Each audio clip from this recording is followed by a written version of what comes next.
I don't know who needs to hear this, but sometimes restlessness is not a sign that something is wrong. Sometimes it's a sign that something is being awakened. There are seasons where everything around you looks normal. You are functioning, you are smiling, you are doing what you're supposed to do, but inside, something feels unsettled. What used to satisfy you no longer does. The noise feels louder, the distractions feel emptier, and you keep asking yourself, why do I feel like this? But what if this is not confusion, but rather an invitation from God? Because sometimes God doesn't only speak through comfort, He speaks through holy discomfort as well. And His word reminds us in Jeremiah 29:11 that His thoughts towards us are thoughts of peace and a future filled with hope. So even when you feel unsettled, it does not mean you are lost. It may mean you are being led. Let me show you something. Moses felt it. In the life of Moses, there was a moment where he could no longer ignore the burden inside him. Something in him knew there was more than what he was living.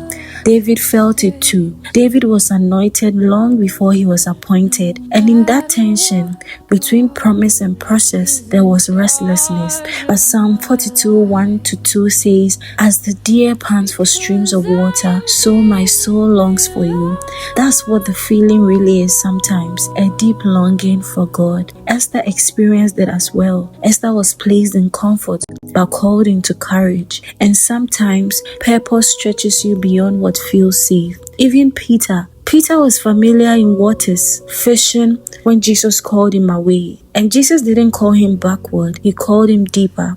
And that is why Matthew 11:28 reminds us that Jesus gives rest to the weary. Because it's not always rest in staying the same. Sometimes it's rest in surrender. And maybe that is what God is saying to you right now. Come deeper, deeper than surface level faith, deeper than emergency prayers only when life gets hard, deeper than knowing about God but not knowing Him intimately. Because sometimes what you call restlessness is your spirit recognizing it was made for more than survival, more than just distracting yourself or existing as though everything is going to be okay.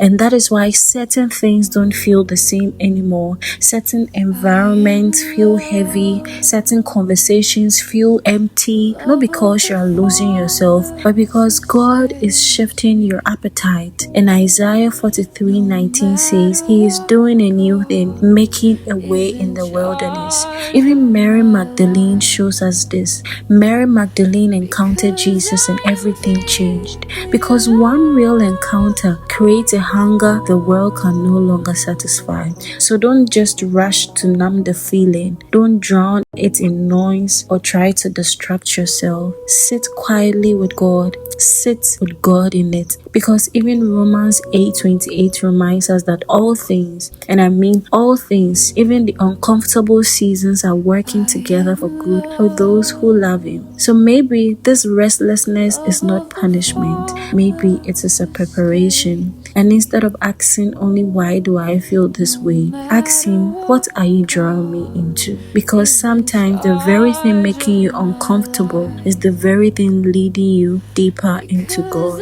Use this as an invitation from God. God is drawing you deeper into Him. There is more He wants to show you. There is more He wants to reveal to you. And even as you are the righteousness of God and your path shines brighter and brighter and brighter, He wants to take you from one level of glory into another level of glory. Do not hold back. Only yield and just open up your soul for this glorious experience that is going to flood you right now. If you have made it this far, I want to say God bless you. Do like, do share, do comment, and let's keep growing in the Lord. Remember, you are deeply loved by God. Blessings. Because I am